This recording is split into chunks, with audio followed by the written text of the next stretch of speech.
unaware she inherited a secret $10 billion trust.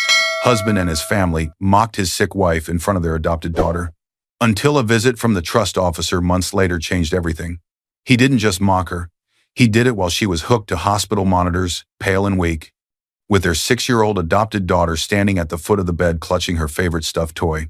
Calder Holt stood over his sick wife, voice raised so the whole room could hear, and said, "You're a poor burden, nothing but dead weight. You curse everything you touch." His mother, Dorcella, didn't stop him. She joined in. "She doesn't belong in this family," Dorcella said coldly. "No class, no ambition, and embarrassment." A couple of relatives snickered.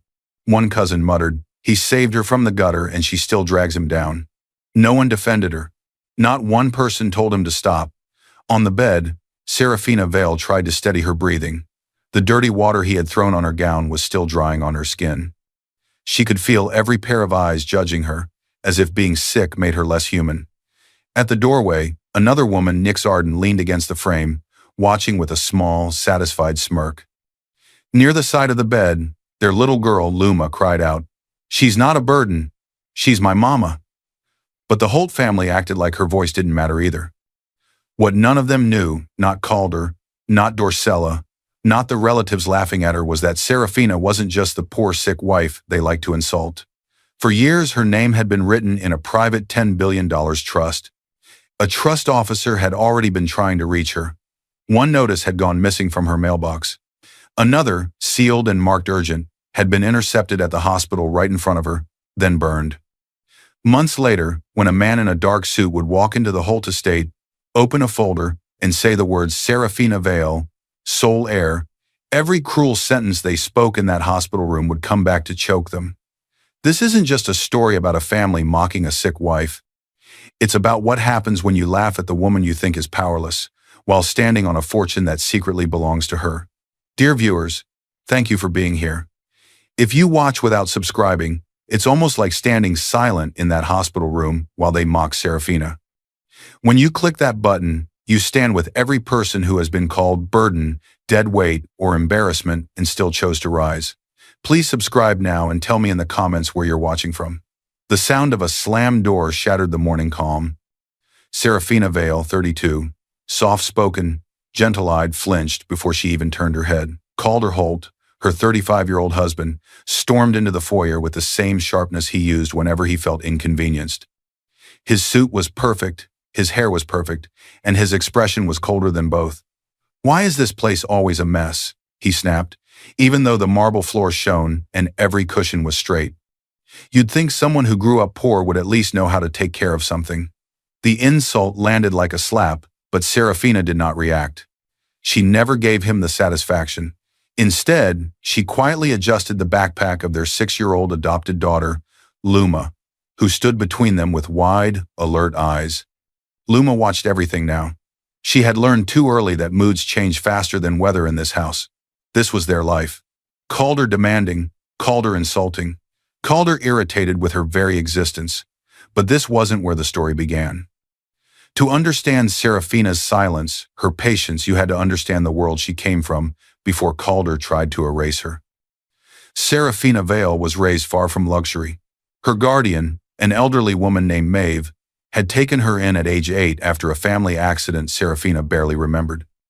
Maeve was not wealthy, but she was educated, meticulous, and strangely connected to people Serafina never met. Letters arrived sometimes in thick envelopes with foreign stamps. Maeve always read them in private. She gave no explanations, only lessons. How to read a contract word by word, how to recognize hidden clauses, how to stay quiet until the right moment. "Quiet is power," Maeve would say, tapping the edge of a thick binder. People underestimate silence. At 12, Serafina experienced her first real mystery. Maeve sat her at a long wooden table, lit by a single lamp. A document lay in front of the girl, heavy paper, strange seal, a name she didn't know. Vale, Trust Division Private Holdings. Maeve let her see the heading, then slid it away before Serafina could read more. "Some inherit money," Maeve said softly. "You inherit responsibility." Serafina frowned. "What responsibility?" Maeve gave her the smallest smile. "When the time comes, they will come to you. Until then, you learn. And you do not sign anything carelessly, ever. No explanation, no numbers, no list of assets. Just a locked metal case Maeve hid in the attic and a rule that never changed. Wait, watch, read everything. Those early teachings shaped her. Even after Maeve passed when Serafina was 19, she continued signing every form with slow, careful eyes. It was a habit Calder mocked whenever he could. Back in the bright Holt foyer, Calder rolled his eyes while she checked Luma's zipper again. You waste time on pointless details, he muttered. Always thinking, always reading, never actually useful. Serafina remained calm.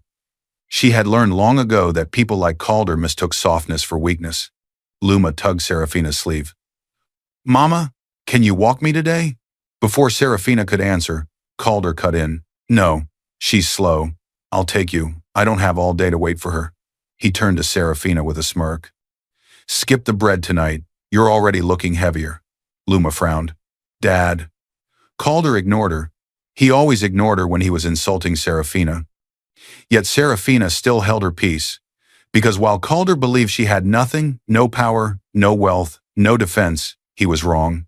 Deeply wrong. The seeds of that truth lived quietly inside her past. After Calder left with Luma, Serafina walked to her small desk in the corner of the sitting room.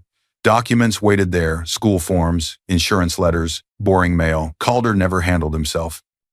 A few weeks earlier, one envelope had stood out from the rest thick cream paper, no company logo, her name written in precise black ink.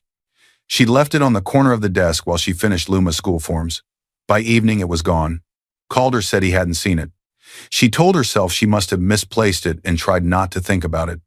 She sat now and began reading one of the ordinary letters with the same careful attention Maeve had drilled into her. As her eyes traced the lines, memories flickered, the long wooden table. Maeve's steady voice. Do not fear what people think of you, Maeve had said. One day they will change how they speak when they learn who you really are. Who am I? Young Serafina whispered. Maeve touched her cheek. Someone whose worth is already written. Hidden, but written. The flash faded. Present-day Serafina touched the edge of the document thoughtfully. Calder's comments didn't break her. She had survived harsher teachers than him. A photograph on her desk caught her eye. Maeve, standing beside a tall man in a dark suit. His face was half-shadowed, but the bold print on the document beneath the photo stood out clearly. Vale Trust Division Private Holdings. Serafina traced the old seal with her fingertip, the same symbol she had seen on Maeve's hidden papers. She never spoke of the trust, didn't understand its size, didn't know the rules. Maeve had said it wasn't time, and Serafina had obeyed. She placed the photo back and tucked a slim, sealed folder deeper into the drawer. It wasn't cowardice, just discipline. Wait, watch. Do not reveal what is not necessary. Footsteps approached small, quick. Luma burst back in, cheeks flushed, breath short. Dad left his phone, she said. He told me to bring it. But, Mama? Serafina knelt. What is it, sweetheart? Luma looked at her with a strange, searching sadness. Mama, why do you flinch when people talk about money? Serafina froze. She opened her mouth to answer, but a vibration came from Calder's forgotten phone. The screen lit up on the console table. Message from Nix Arden. Did you tell her yet? Serafina's breath caught.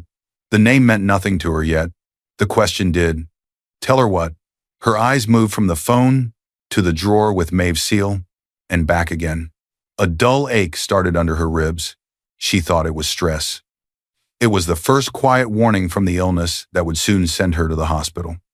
Some truths don't stay hidden forever, and some betrayals begin long before anyone names them. The pain hit her like a sudden knife under the ribs, sharp, fast, stealing her breath before she could steady herself. Serafina gripped the edge of the hospital bed as another wave of dizziness moved through her. Monitors beeped softly, not yet alarming, but her body felt loud inside her skin. Her vision blurred, then cleared. The nurse at her side spoke gently. Deep breaths, Mrs. Holt. In through your nose, out through your mouth, Serafina tried. She had lived with these episodes for years, chronic fatigue, sudden dizzy spells, a heart that sometimes raced without reason. Calder called it drama. Doctors called it an irregular rhythm and stress. Now the episodes were closer together. This time, the family doctor insisted on hospital tests. Calder Holt burst into the room with his usual force, pushing the door wider than necessary. His expression held irritation instead of concern. "What now?" he barked. "The nurse texted that you felt faint again. You always overreact." His dismissal cut through her more than the pain did. Luma, who had been coloring in a tiny notebook by the window, rushed to Serafina's side and climbed onto the chair, grabbing her mother's hand. "Mama, breathe slow," she said. "Like you taught me," Calder scoffed. "She teaches you to panic. She's always been dramatic." Before Serafina could respond, another figure stepped in. Dorcella Holt. Calder's mother moved like she owned the hospital. She removed her sunglasses as if the fluorescent lights offended her. "She looks heavier," Dorcella said loudly, examining Serafina like a broken item on a shelf. "Is that from lying around all day?" Serafina's cheeks warmed. She never liked attention. Humiliation felt worse in public. The nurse, standing by the monitor, stilled at the insult. Her eyes softened with sympathy, but she said nothing. She knew the Holt name. She also knew how quickly complaints from them could cost someone a job. Calder checked his watch, an expensive piece he'd bought shortly after he started taking late business meetings with a consultant named Nick Sarden. Serafina knew the name now. She had quietly searched Calder's phone bill one night. "Nick's called often." "I don't have time for this," Calder muttered. "Doctors love drama." "Just handle it," Serafina swallowed. "Mama's not dramatic," Luma said suddenly, chin raised. Her small voice trembled, but her eyes were fierce. "She's hurting." Dorcella gave the child a thin, mocking smile. Children should stay out of adult matters. Serafina squeezed Luma's hand before the girl could reply. She didn't want Luma punished for defending her. The nurse stepped forward. "Mrs. Holt, your last EKG showed some irregular rhythm. We need to monitor you a bit longer. Any shortness of breath? Chest tightness?" Serafina opened her mouth to answer, but Calder spoke first. "She's always feeling something. She reads too much into every small ache." The nurse hesitated. Serafina lifted her hand slightly, signaling she would speak for herself. "I just need a moment," she whispered. "It comes and goes." The nurse nodded, adjusted a setting, and then a soft notification beep sounded from the station outside. She stepped into the hallway, then returned with a small stack of items, labs to sign, a plastic cup for urine tests, and one cream-colored envelope. "This came earlier this morning," the nurse said. "Registered mail, hand-delivered by a courier. It's marked urgent, addressed to Serafina Vale Holt." Serafina's chest tightened. The envelope carried a seal raised, formal, identical to the one she had seen in Maeve's old papers. Before Serafina could reach for it, Dorcella stepped forward, faster than anyone expected, and took the envelope out of the nurse's hand. "She doesn't need paperwork right now," Dorcella said coolly.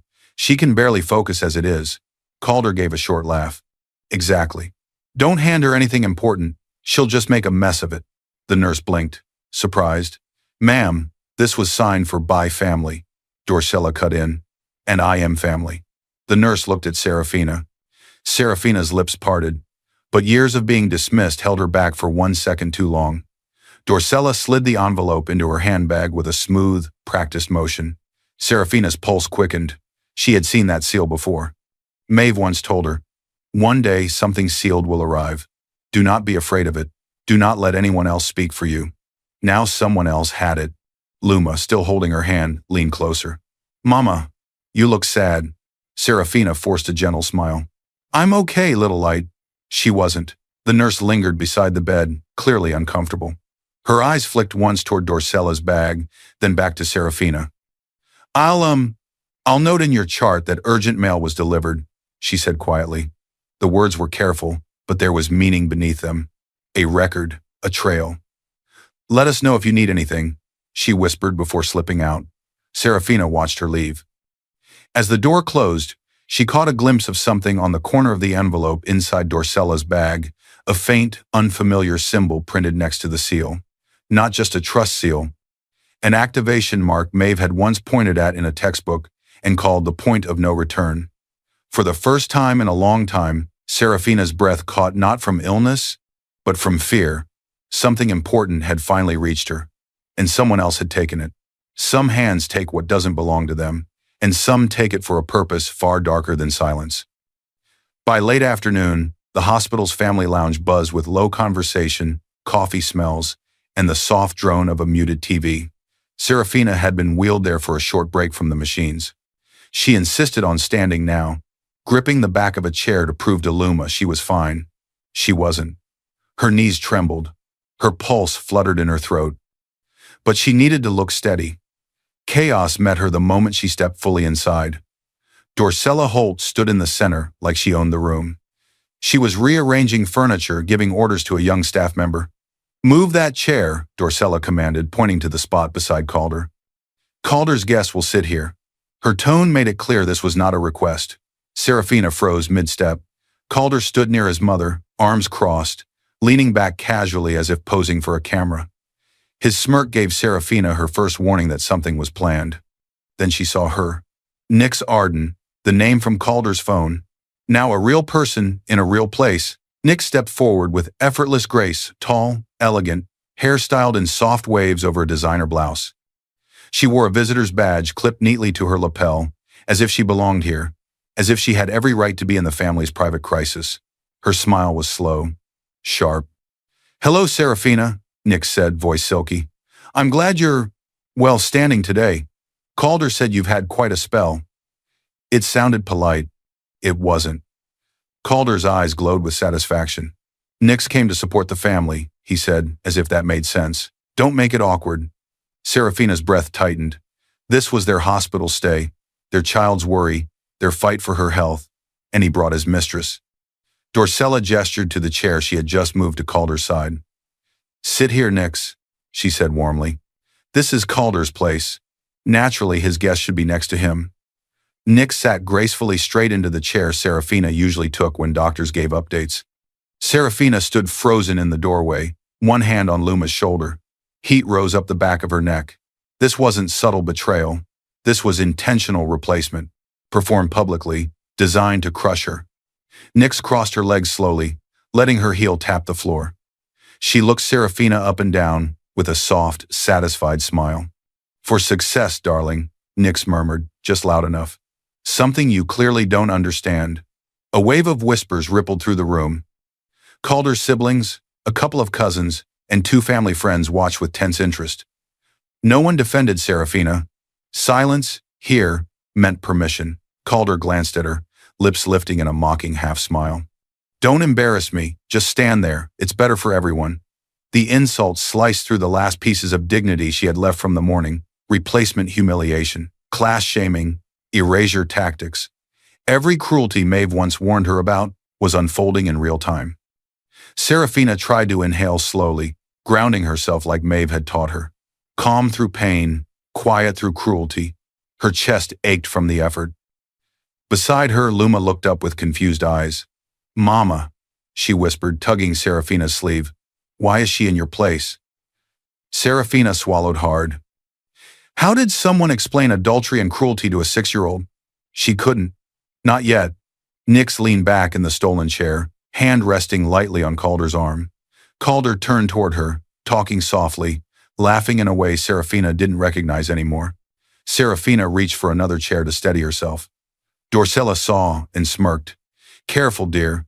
We wouldn't want you fainting. It's already dramatic enough having you in here." "I'm fine," Serafina said quietly. "Good," Calder replied. "The last thing we need is more drama from you." Luma's small hand slid into hers, gripping tight.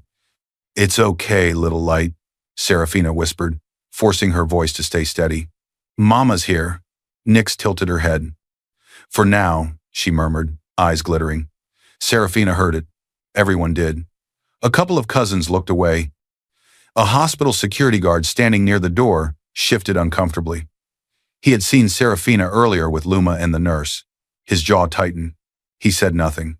Calder turned to Nix, ignoring his wife. "You look great today," he said lightly. "I knew that color would suit you." He had never spoken to Serafina like that, not even when they first married. Nix reached forward, a little too bold, and adjusted the edge of Serafina's scarf at her neck. Her fingers brushed Serafina's collarbone, too intimate for a stranger, too cruel for a rival. Her smile sharpened. She leaned closer, breath warm and false against Serafina's ear. "You won't be here much longer," Nix whispered. The words struck like ice. Serafina stiffened. Luma gasped softly. Nix leaned back, expression smooth, as if she hadn't said anything at all. That's when Serafina noticed something else. Dorcella's handbag, resting on the small side table, was unzipped, just enough for a cream-colored corner of paper to show. The urgent envelope, the trust seal, still there for now. Sometimes enemies don't just replace you, they prepare to remove you long before you know it's happening. The shouting started before the consultation room door even shut. Calder Holt stormed inside first, jaw tight, footsteps sharp. Dorcella followed with controlled calm, like a queen entering a throne room. Nix Arden slipped in last, closing the door with a soft click that somehow felt louder than Calder's anger. Inside, Calder's siblings, Ronan and Marin Holt, sat at a rectangular table. They stood when Calder entered, more out of habit than respect. They didn't know the details yet. But they knew the Holt family didn't gather like this for good news. Dorcella placed a large folder on the table and opened it. Inside were photographs printed in glossy color. Serafina walking out of a pharmacy alone. Serafina speaking to a male nurse in a hallway. Serafina sitting in a waiting room, hand pressed to her forehead. All harmless on their own. All cropped, zoomed, and chosen to look suspicious. She's unstable, Dorcella said, tapping a finger on the pictures. Always has been. Look at her eyes. Ronan squinted. She looks tired. Marin nodded slowly. Stressed. Exactly, Dorcella said. Stressed women make dangerous choices. We cannot have someone like that representing our name. Nick stepped closer, her expression smooth. If Dorcella was the architect, Nix was the decorator of this cruelty. I pulled some numbers, Nick said, laying another sheet on the table. Small transfers, little purchases. She keeps misplacing funds. It suggests emotional instability, poor impulse control. The report looked official. It wasn't. Oris would later prove the file was falsified and edited on Nix's personal laptop, but today, in this room, no one checked. Calder didn't ask for proof. He didn't want truth. He wanted permission. I knew she was dead weight, Calder muttered, picking up a photo as if it contained evidence of betrayal. Always dragging us down. Always sick. Always. Slow. Nix's lips curved. Unstable wives can be. Inconvenient during divorce petitions. Judges like clear stories. Dorcella folded her hands, pleased. We need a narrative. She's fragile, depressed, unable to manage finances or a household. That will justify removing her from anything important: money, Luma, decisions. And if she ever gets some kind of inheritance, her eyes glinted, we position ourselves as protectors, for the child, for the estate. There it was, the lie. New but already polished. Serafina isn't dangerous, Marin said softly. She's quiet. Quiet people hide the most, Dorcella replied. You know that. Ronan shifted. We just need to be careful legally, Mother. We can't just throw her out. Dorcella turned to the two Holt private security officers standing near the wall. They had been called in for family safety. Now their real purpose became clear. Prepare incident reports, Dorcella ordered. Anytime she looks confused, write it down. If she stumbles, record it. If she raises her voice, she's unstable. We are building a case. The words hit the room like a cold draft. Calder didn't flinch. Ronan and Marin exchanged uneasy looks but said nothing. Nix leaned on the table, confident. She won't fight, Nix said. She's too busy feigning and clutching her chest, and she has no money for lawyers. Dorcella smirked. And when the time comes, she'll have no one to defend her. Calder cracked his knuckles. Let's finish this. They lowered their voices, speaking about doctors they could suggest, therapists who might agree to write certain phrases, relatives who would gladly repeat the story, everything precise, everything cruel. Serafina had no idea any of this was happening, but someone did. One of the security officers, newer, younger, less hardened, shifted his weight. He had seen Serafina earlier when Luma hugged her. He had also seen Calder laughing with Nix. His stomach twisted, but silence, in this room, was safety. Dorcella closed the folder with a snap. It's settled, she said. We move quickly. I'll have the envelope taken care of tonight. No one needs to know it ever arrived. Nix pulled out her phone. She opened a message thread labeled housekeeper, private. She typed a single word, burn. Below it, she attached a photo of the cream-colored envelope with the trust seal. Her thumb hovered for a heartbeat, then tapped send. A slow smile spread across her face.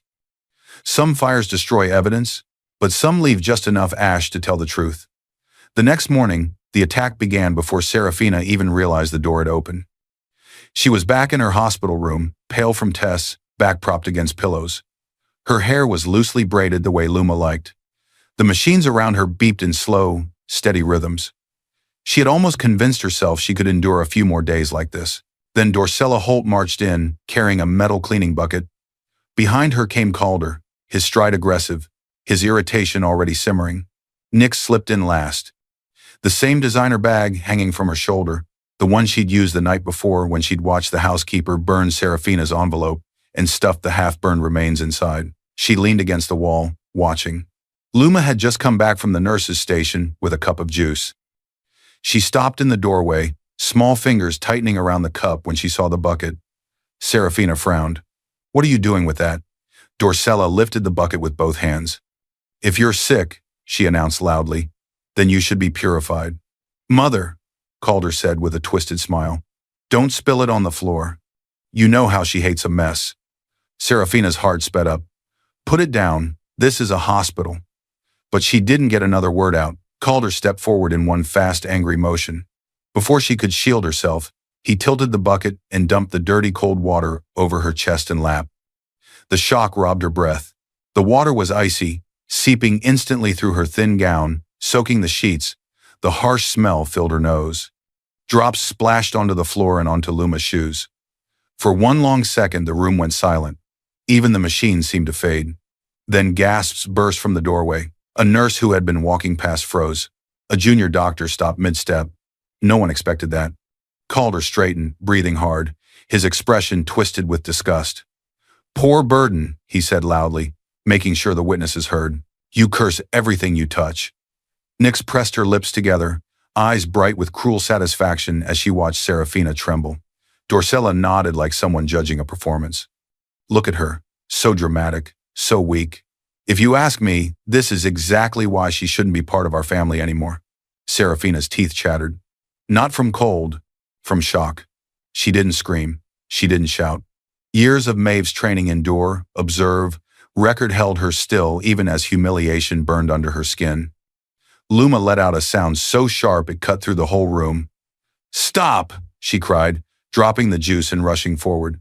"Stop! You're hurting her." Calder didn't even look at her. "Stay out of this, Luma. This is adult business." Luma pushed at his leg, tears streaming.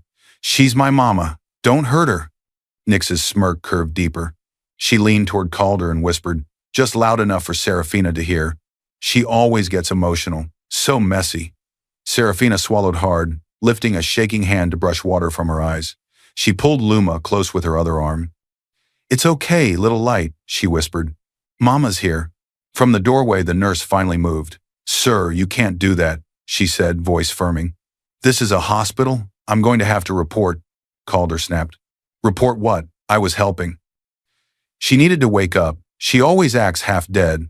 The nurse looked at the soaked sheets, the shivering patient, the crying child. Her jaw set. "I'm still documenting this," she said, "and I'll be calling the charge nurse." Dorcella clicked her tongue. "Oh, please. We donate enough to this hospital. Don't make a scene over a little water." The nurse didn't back down this time.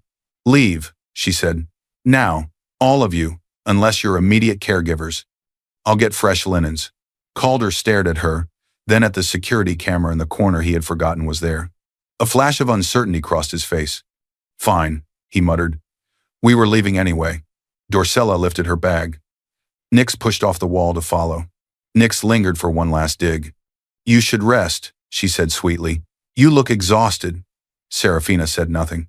Nix turned toward the door, and something small fell from her bag as she moved. A tiny, charred fragment of cream-colored paper fluttered to the floor near the bed. Luma saw it first. "Mama," something dropped. When the room finally emptied of Holtz and the nurse stepped out to get dry linens, Serafina forced her aching body forward just enough to see the scrap.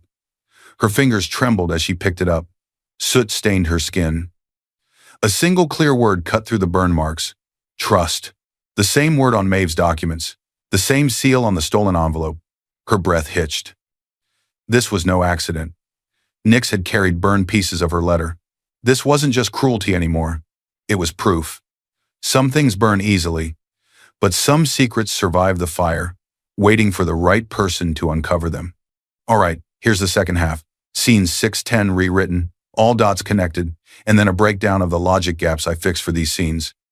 2 days after the humiliation, the hospital discharged Serafina. The cardiologist adjusted her medication, wrote stress-related triggers in her file, and gently suggested counseling. The nurse who had witnessed the dirty water incident walked her to the elevator in silence. "If you feel unsafe at home," the nurse said softly, "there are people you can call. I documented what happened." Serafina nodded once. "Thank you." Calder hadn't come that morning. He'd sent a short text. "Work. We'll talk later." Dorcella didn't come at all. Nix never visited unless Calder was there. Serafina knew what "we'll talk later" meant. He would talk. She would endure. Not this time. She held Luma's hand tightly as they walked out of the hospital. The air felt too bright, too sharp for someone who had been under fluorescent lights and judgmental eyes. Calder had arranged a driver, but when the car pulled up, Serafina didn't give the whole address. She gave a different one. A small, modest building on the quieter side of town. A furnished short-stay apartment Maeve once pointed out years ago and called a safe place if you ever need to breathe. Back then, Serafina didn't understand. Now she did. The driver didn't care. He dropped them off, took his payment from the Holt account, and left. Inside the temporary apartment, the silence was heavy but kind. No Dorcella, no Calder, no Nix. Just a couch, a small table, a narrow kitchen, and space to think. Luma fell asleep on the couch, still clutching her stuffed toy. Her small body curled toward the back cushions, finally relaxed. Serafina watched her for a long time. Then she took off her necklace. The tiny rusted key that had hung around her neck since she was 8 swung from the chain. It had once opened a metal case under Maeve's bed, later under Serafina's. After she married Calder, she moved the case to a safe deposit box so no one in the Holt house could touch it. She had never opened it fully, not until now. She went to the bedroom, closed the door gently, and pulled a slim safe deposit envelope from her bag.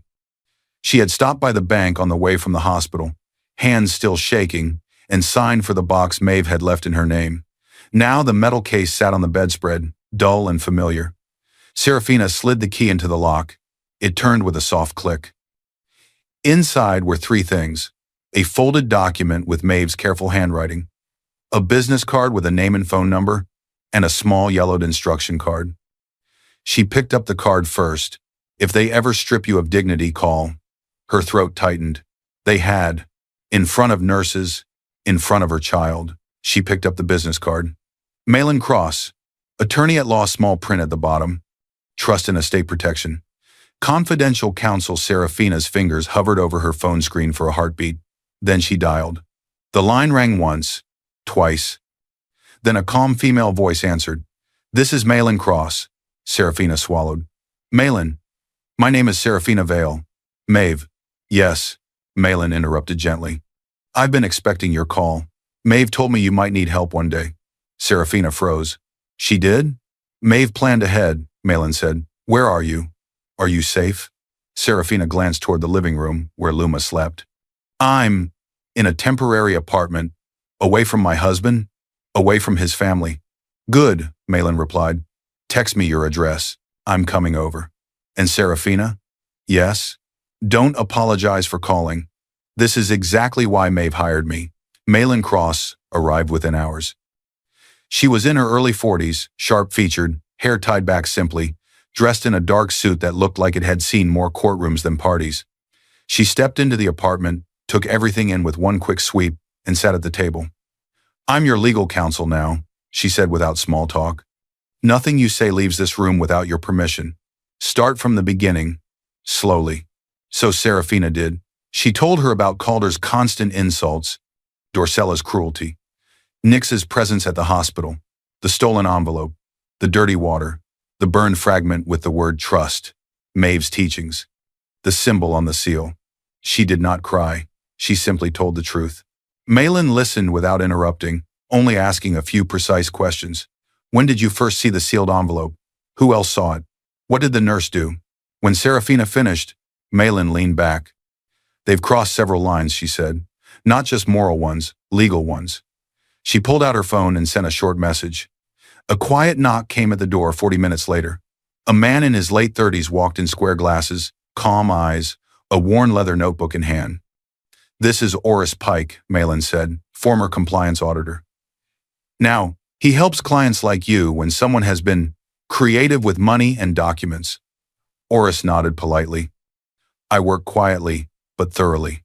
He sat, opened his notebook, and clicked his pen. "Did anyone intercept your mail recently?" he asked.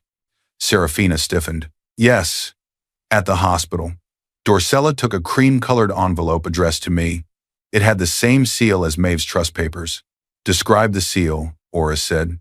She did. Every line, every symbol, even the small activation mark in the corner. Oris's expression sharpened. "That's not a random logo. That's a registered trust insignia." "What does that mean?" Serafina asked. "It means," Oris replied slowly, "that someone interrupted an official trust communication. And if they burned it, as you suspect, that's destruction of legal correspondence, especially if the trust is large." "Large?" Serafina repeated. Malin's eyes were steady on her. "Maeve never told you the figures?" "No," Serafina whispered. "She just said I inherited responsibility." Malin opened her own folder and slid a single sheet across the table. "We suspected this might be connected to you for years," she said. "Maeve hired me to monitor the Vale Trust quietly and to act if anyone interfered with you. We sent a formal notice to your home address first. When it never reached you, the trust arranged a registered courier to the hospital." Serafina looked down. "Vale Dynasty Trust. Beneficiary file. Serafina Vale?" Her heart pounded. "She named me?" Serafina asked. "She built the entire structure around you," Malin corrected softly. "And your safety." Oris tapped the table lightly. "If Holtz intercepted that envelope, they didn't just insult you, they interfered with this." He pointed to the trust document. Malin nodded. "Which changes this from private family cruelty to something much larger. Fraud, obstruction," Oris added, "and possibly inheritance interference." Serafina stared at the sheet, at her name printed in bold. Calder had always told her she was nothing. The paper in front of her said otherwise. Oris closed his notebook. "We'll need a copy of that burned fragment. Hospital records, security footage, bank statements, phone logs. We'll move step by step." Malin's voice softened. "You don't have to fight alone anymore, Serafina. Maeve saw what you might face. She put people in place for this exact moment." Serafina exhaled slowly. Her silence wasn't empty anymore. It was loaded. With evidence. With names. With Maeve's plan finally waking up. Some crimes hide in ashes and bank lines, but ashes still carry fingerprints and numbers. Over the next several weeks, the apartment no longer felt like a refuge. It felt like a war room. The dining table was covered in files, printouts, and a small portable forensic lamp Oris had brought. Luma spent most of her time in the bedroom, drawing or watching cartoons with headphones on, checked on every hour by Malin between phone calls. Oris Pike stood over the table now, sleeves rolled up, hands steady. "This," he said, tapping a burned fragment under the lamp, "is where we start." The charred corner of paper glowed faintly under the light. The word trust still cut through the blackened edges. Serafina sat with her hands folded, eyes never leaving the fragment. The investigation did not explode. It advanced like a blade, silent, precise, and meant for cutting lies. A forensic document specialist Oris worked with joined them one afternoon, a quiet man with gloves and a small kit. "The fibers match high-security trust stationery," he said after examining the fragment. "Watermark confirms it belongs to a registered financial entity. This wasn't a personal letter, it was institutional." "And the seal?" Oris asked. "The imprint is partial but distinct. Combined with Miss Vale's description and the trust registry, it's enough to confirm origin." "The Vale Trust Division," Malin said. Serafina inhaled, not in fear this time, but with a sharp recognition. Maeve's warnings, the seal, the activation mark. Oris photographed everything and logged it. "This proves something was burned," he said, "and that it was never junk mail." Next came the numbers.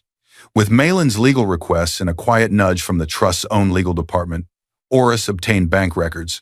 Not all at once, but piece by piece. He spread them out like a puzzle. These, he said, highlighting a line of transactions on his laptop, are your joint accounts. Serafina leaned closer. Calder had always accused her of spending too much whenever he wanted to shame her. Oris's cursor moved down a column. Except the bigger withdrawals and transfers, he pointed out. They don't go to you, they go here. He opened another file, a personal account in Nick Arden's name. Small transfers at first, a few hundred, then a few thousand. Then, after Serafina's illness worsened, five-figure sums. Calder told everyone he had to cover your medical bills, Malin said. In reality, he was bleeding the account into his mistress's pocket. A slow, cold understanding settled in Serafina's chest. They starved me, she said quietly, then told everyone I was irresponsible. Oris nodded. It's textbook financial abuse, and it gives them a motive to hide any money that might come to you from a trust, for example. Malin placed a printed copy of the audit Nix had presented in the Holt consultation room on the table. We obtained this through discovery, she said. Calder's lawyer thought it helped them. Oris connected his laptop, opened the digital version, and went straight to the metadata. There, he said, tapping the screen. Created on Nix's personal laptop. Not a company server, not a professional email domain. And see these edits? He scrolled through a log of changes. She built it from a template she downloaded somewhere, then altered numbers to make it look like you were draining funds. She even mislabeled one of Calder's transfers to herself as yours. Sloppy. Serafina gave a short, humorless exhale. Almost a laugh. She always said I had no business sense, she murmured. Projection, Malin replied. People like that assume others are as dishonest as they are. Malin's phone buzzed. She answered, listened, then ended the call. That was the hospital's legal department, she said. They've complied with our records request. We have incident notes, nursing statements, and security footage. She opened a folder and slid some pages toward Serafina, several short statements from nurses and a junior doctor. Patient's husband dumped dirty water on her. Mother-in-law belittled patient's condition. Child present and distressed. Attempted to intercept registered mail. Serafina's eyes moved over each line. They saw, she whispered. Yes, Malin said. And now it's not just a memory, it's documented. Oris opened a video file. Grainy footage appeared. A hallway shot of Dorcella taking an envelope from a nurse and placing it in her handbag. He slowed it down, frame by frame. There, he said. Envelope, seal, timestamp. We now know exactly when your trust letter was intercepted.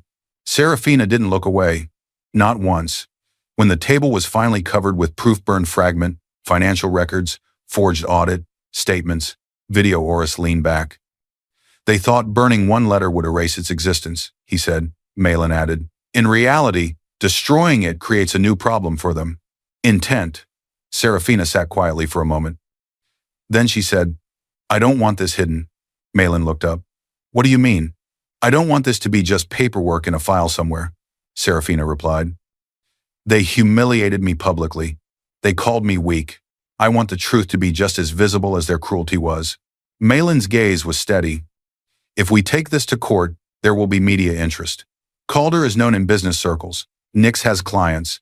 Dorcella runs in certain social groups. They will fight back. Hard. They didn't ask my permission when they used me as a story, Serafina said. So I won't ask theirs to correct it. Oris's lips curved faintly. Respect. Malin nodded once. Then we move. She pulled out a fresh document and placed it gently in front of Serafina. Petition for dissolution of marriage. Serafina Vale Holt versus Calder Holt. This is step 1, Malin said. Divorce, custody petition, financial accounting, protective orders, and formal notice to the trust that their beneficiary is under direct attack. Serafina's hand trembled, but not from fear. From decision. She picked up the pen. Maeve's voice echoed in her memory. Quiet is power. Don't waste it on people who don't listen. Save it for when you speak in a room that matters. Serafina signed. A door that had been closing on her for years finally stopped, and another, much heavier one, started to open.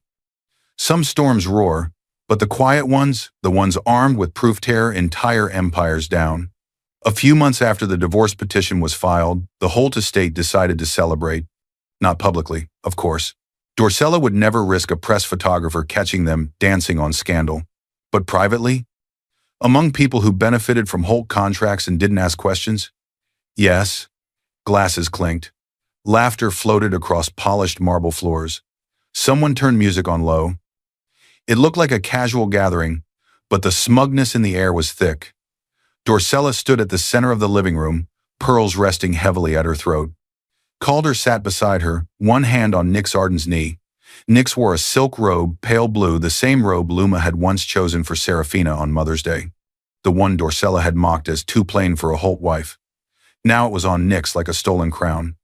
To better days, Dorcella said, raising her glass. To removing chaos from this family, Calder smirked. And to finally having a woman beside me who understands ambition. Nix leaned forward and pressed a quick kiss to his cheek, her eyes gleaming. She never fit, Dorcella added loudly. She doesn't belong in our world. She never did. A few relatives chuckled, some out of habit, some out of fear of disagreeing. Near the doorway, a security guard stood with his hands clasped in front of him. He'd read the newest internal memo. If trust representatives or court officers arrive, notify immediately. Do not obstruct. He swallowed and kept his eyes on the main entrance. Then ding. The doorbell echoed through the room. Calder frowned. We're not expecting anyone else. Maybe the caterer, Dorcella said. Go check. The guard reached the door first and opened it. A tall man in a dark suit stood there, composed and formal. He carried a leather case in one hand and an ID badge clipped to his lapel. Good evening, the man said. My name is Alaric Venn. I'm the appointed trust officer for the Vale Dynasty Trust. I have formal notices to deliver to Mr. Calder Holt and Mrs. Dorcella Holt regarding ongoing investigations and property protections. The guard stiffened slightly. Ma'am, sir, you'll want to hear this. Calder stepped forward, irritation already rising. Who? Alaric repeated calmly. Alaric Venn, trust officer. Nix's hand tightened around her glass. Dorcella's smile froze. Guests turned, sensing a shift. Calder forced a laugh. You've got the wrong address. We don't need whatever you're selling. I'm not selling anything, Alaric replied. I am here because one of my beneficiaries has been deprived of critical trust communication while living in this house and under your authority. He opened his leather case and removed a folder, embossed with a seal. The same seal that had been on Maeve's documents. The same seal on the burned letter. The Vale Trust recognizes Serafina Vale as the named beneficiary, Alaric said clearly. We have activated breach protocols due to interference. The room fell silent. What did you just say? Dorcella whispered. Alaric looked directly at her. Serafina Vale, sole heir of the Vale Dynasty Trust. Current estimated valuation, approximately $10 billion in holdings and assets. Gasps rippled through the room. Nix stood up so fast her chair scraped the floor. No, you're joking. Calder's face drained of color. That's impossible. She's nobody. Alaric's expression remained neutral. She is not nobody to us. And legally, she is not nobody to you either. He pulled out another document. We have obtained security footage of an intercepted trust letter inside the hospital where Mrs. Vale was treated. We have witness statements. We have forensic confirmation that the letter was burned after leaving our custody. His gaze shifted from Calder to Dorcella. And we have detailed financial records showing repeated transfers from the marital account to Miss Nix Arden's personal accounts during the same period. Nix's hands shook. Calder lunged toward the documents. Let me see that. Alaric pulled them back. You will see all of this through your counsel. Tonight, my duty is to formally notify you of 3 things. He held up one finger. First, Serafina Vale is our sole heir. Any attempt to pressure her into signing documents related to her inheritance, marital property, or child custody will be treated as coercion and challenged with our full legal resources. Second finger. Second, we have supported her attorney in filing for divorce, custody, and protective orders. As of this afternoon, an emergency order prevents the sale, transfer, or hiding of any major Holt asset that could impact her or her child. That includes this home. Calder's voice cracked. This is my house. Alaric's eyes didn't move. Legally, this house is marital property tied to your name and hers, he said. The court has temporarily frozen your ability to make unilateral decisions about it. You may live here for now, but you may not evict, threaten, or financially sabotage the protected party. A small chime sounded from the hallway. Everyone turned. The security guard glanced at the screen of the estate's home control panel mounted on the wall. "Sir," the guard said carefully, "we just got a remote update from the alarm company. They've implemented the court's temporary restrictions. You no longer have authority to change security codes, guest lists, or access permissions without court approval. It's locked until the hearing." Calder stared at him. "What?" Nix whispered. "You said she had nothing." Dorcella's hand shook, glass rattling against the crystal stem. "You can't do this to us. She was never one of us. She doesn't deserve this kind of protection." Alaric closed his folder calmly. "She didn't ask for protection," he said. "Maeve did. Years ago. She built an entire system to make sure that if anyone tried to strip Serafina of dignity or inheritance, they would find themselves standing exactly where you are right now." Several guests quietly set their glasses down. The room didn't feel like a celebration anymore. It felt like a courtroom without robes. Calder's face twisted. "You think you can destroy my life? You destroyed your own life when you decided humiliation and fraud were easier than honesty." Alaric replied, tone still mild. "We are simply making sure the person you targeted has the resources to stand up." The security guard looked from Calder to Dorcella, then to Nix. For the first time, his sympathy shifted clearly in one direction, not theirs. Alaric nodded once to the guard. "Thank you for allowing me to deliver formal notice." Then he turned to leave. At the doorway, he paused. "One more thing," he added without turning back. "The trust prefers to work quietly, but if necessary, we can work very publicly. I suggest you cooperate with the court." The front door closed behind him. The music was still playing. No one listened to it anymore. Calder suddenly understood. Serafina hadn't been removed from his world. He had just been shown he was never really in hers. The house wasn't the only thing slipping from Calder's fingers. Next, it would be his name, his child, and the story he told about himself. The courthouse hallway smelled like old paper and coffee. Still, when Serafina Vale stepped through the heavy doors into the family courtroom, the air felt cleaner than any room she'd been in for years. Reporters waited near the back, kept at a distance by security. A few whispered as she passed, glancing at printed headlines about the Vale Trust and the Holt scandal. Serafina walked with calm, steady steps. No diamonds, no dramatic outfit, just a simple dress, neat hair, and quiet composure. Beside her, Malin carried a slim case. Oris sat in the second row behind them. Luma, too young to sit through the full hearing, waited in a supervised room down the hall with a court child specialist. She would be brought in briefly, then taken back out. Across the room, the Holt family sat on one side of the aisle. Calder's jaw twitched.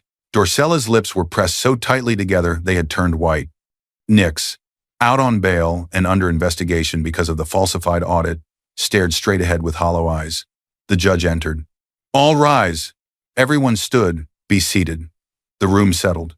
"Case: Serafina Vale Holt versus Calder Holt," the clerk announced. "Divorce proceedings, custody determination, and motions regarding protective orders and allegations of fraud." Malin rose first. "Your Honor, we intend to show a clear pattern of financial abuse, emotional and medical cruelty, and deliberate interference with my client's legal inheritance and mail," she said. She handed the bailiff a stack of documents, which were passed to the judge. One by one, she outlined the evidence: the burned trust letter and forensic report confirming its origin, security footage of Dorcella taking the envelope at the hospital, hospital incident reports documenting the dirty water humiliation and derogatory comments, bank records showing Calder's transfers to Nix's private account, metadata proving Nix's audit was falsified. As each item was described, the judge's face grew more serious. Serafina didn't look at Calder. She looked at the judge.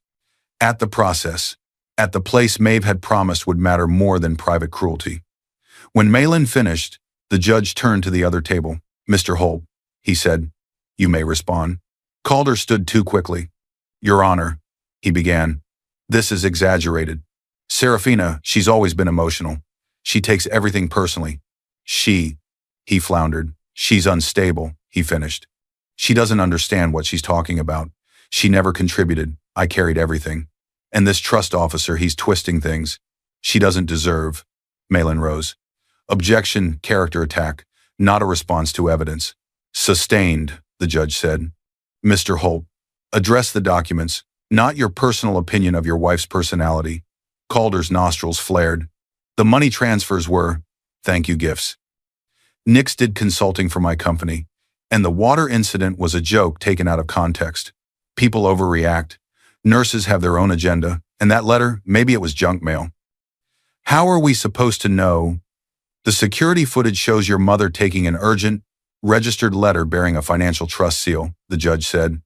Hospital protocols and your own nurse's notes contradict your version of events. Calder's voice rose. She was dead weight. I did what I had to do to wake her up. A wave of murmurs rippled through the courtroom. The judge's expression hardened. Watch your language, Mr. Holt. This is a court of law. Serafina rose before Malin could stop her. Your Honor, she said quietly. May I speak? The judge studied her for a moment, then nodded. Briefly. Serafina stepped forward, hands relaxed at her sides.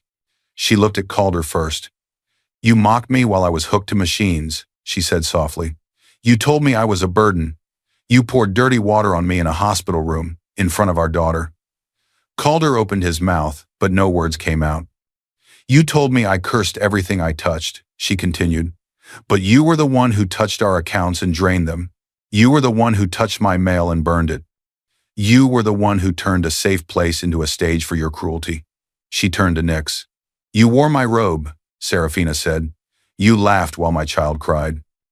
You wrote fake reports to make me look unstable, all to stand next to a man who was hurting another woman and call it success.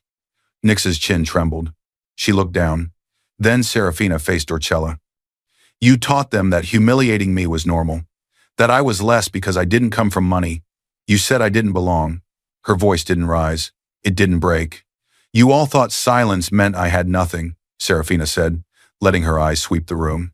It didn't. It meant I was watching, and waiting for the right room to speak in. The courtroom was so quiet the air felt thick. Even the reporters had stopped scratching their pens across notepads. The judge cleared his throat, regaining the formal tone. Thank you, Mrs. Vale, he said. You may be seated. She returned to her chair. After reviewing the paperwork again, the judge folded his hands. Based on the evidence, he said slowly, this court finds a clear pattern of emotional abuse, financial misconduct, and interference with trust property. Therefore, divorce is granted, effective immediately. Full legal and physical custody of the minor child, Luma, is awarded to Serafina Vale. Mr. Holt will have supervised visitation only, subject to review and compliance with court-ordered counseling. Financial restitution is ordered to Mrs. Vale for the misappropriated funds. Further, this court will be referring the matter of the destroyed trust letter, falsified audit, and suspicious transfers to the district attorney's office and relevant regulatory authorities for potential criminal investigation. Nix sucked in a sharp breath. Dorcella stared forward frozen. Calder's shoulders sagged as if someone had removed the bones. The judge struck his gavel once. Court is adjourned. Chairs scraped. Reporters began whispering again, already composing their headlines. Cameras flashed from the hallway as people filed out. Serafina didn't rush. She turned once, looking at Calder not with rage, but with a calm distance. Then she walked toward the door where the child specialist waited with Luma. As she stepped into the hallway, Malin leaned closer. We're not done, she whispered. This is just the legal foundation, Oris murmured. And the trust hasn't even fully spoken yet. Near the side exit, Nix Arden slipped away quickly. Head down, jacket pulled tight. She wasn't allowed to travel far without notifying the court, but she could still run from cameras. Malin's eyes tracked her. She's running from the spotlight, Malin said. People only run that hard when there's something else they haven't told us yet. Serafina paused. For the first time, anger flickered across her face. Not the chaotic kind. The kind that comes from finally recognizing how much someone has taken and knowing you have tools to get it back. Courtrooms reveal truth, but the final reckoning, the one that really changes people, comes afterward, when the lights are off and consequences stay. The days after the ruling weren't dramatic. They were steady, relentless. Across the city, news feeds filled with headlines. Holt Hare, accused of trust interference. Estate mistress linked to fraudulent audit. Hospital witnesses speak out on abuse of sick wife. Calder tried to give one interview early on. insisting it was a private misunderstanding, but the reporter countered with court documents and footage of the dirty water incident. Public sympathy didn't bend his way. It bent toward Serafina. Nix ran first. Not out of town, her bail conditions wouldn't allow that, but from every room that reminded her of who she'd tried to be. Clients dropped her quietly. Emails went unanswered. 2 contracts she bragged about online were terminated for convenience. Another sent her an official notice. We cannot maintain a relationship during an active fraud investigation. Within weeks, her accounts were partially frozen pending review. Transactions to and from Calder's company were flagged. The robe she'd once worn proudly now sat in a crumpled heap on the back of a chair in her small rented place. She stared at it one night and realized it had never made her powerful. It had only made her obvious. Her name appeared again in a short article, this time with the words "potential co-conspirator" attached. No one called to ask how she was. Even Calder stopped answering her messages. There was no dramatic arrest scene for her, at least not yet. Just a slow, steady narrowing of her world. Calder fought the longest. He tried to charm shareholders, reassure partners, and frame the court findings as misunderstandings exaggerated by an emotional spouse. But investors read newspapers too. When the trust's legal team quietly notified one of the Holt companies that they were reviewing past transactions connected to Calder, 2 board members resigned within a month. A bank, already uneasy with his spending and the negative publicity, decided not to renew a key line of credit. The numbers began to tilt in the wrong direction. He tried to sell some properties to cover gaps, but the emergency court order tied his hands on anything that might impact Serafina or Luma. Every attempt to shift assets triggered another conversation with a lawyer. In less than a year, 2 of his smaller businesses folded. One had been funding his lifestyle more than he admitted. He had once called Serafina poor, like it was a permanent stain. Now he sat in a quiet apartment with bare walls, sorting through legal bills he could barely pay. No cameras came to that room. No one applauded. Dorcella tried to salvage status through control. She attended luncheons, forced smiles, and said things like, "The court misunderstood, and my son married the wrong kind of woman." But the other women at the table had also seen the footage. They'd read about the envelope. They had daughters and granddaughters of their own. Invitations slowed, then stopped. Some women she once looked down on crossed the street rather than greet her in public. Within the family, blame moved like a restless shadow. Calder blamed her for intercepting the letter. Nix blamed her for dragging her into the trust mess. Cousins avoided Holt gatherings. The woman who had once orchestrated every cruel scene now found herself alone in a house that felt too large, too empty, and thanks to court restrictions no longer truly hers to command. Pride kept her from apologizing. Loneliness didn't. But by then, no one was listening.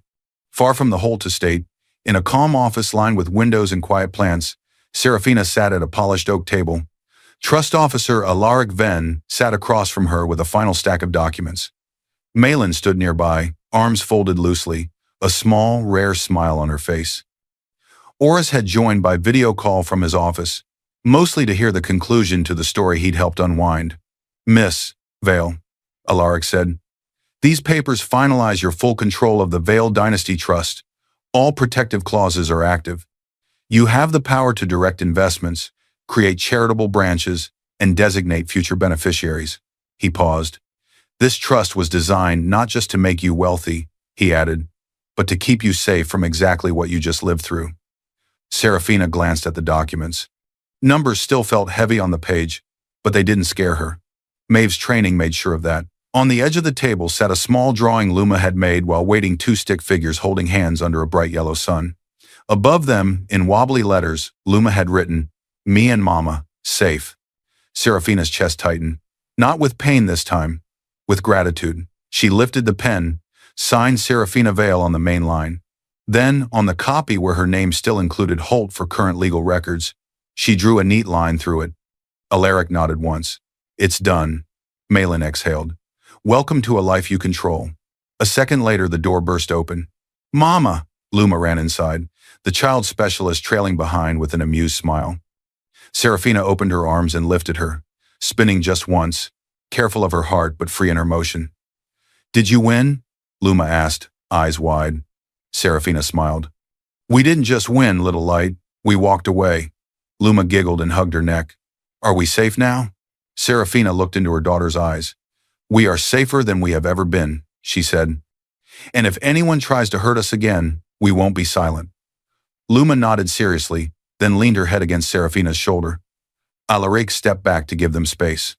Malin turned toward the window, watching the city moving below. What will you do first? She asked. Serafina thought for a moment. Rest, she said. Then I want to make sure other women like me quiet, called burden, called weak. Know they're not alone. Maybe a foundation. Legal help. Medical support. Something that turns all of this into more than just my story. Oris's voice crackled through the speaker. That would be a very efficient use of $10 billion. They all laughed softly. Serafina walked to the window with Luma on her hip. The sun was low but bright, painting the glass in warm light. They tried to erase me, she murmured, more to herself than to anyone else. They forgot I owned the ending, Luma pointed out at the view. It looks like a new story, Mama. Serafina kissed her temple. It is, she said. Behind them, the folder with the trust documents lay closed. The chapter of humiliation was over. I hope you enjoyed watching it as much as I enjoyed creating it. Like, share, and comment on the lessons you've learned. Let me know where you're watching from in the comments below. See you in my next video.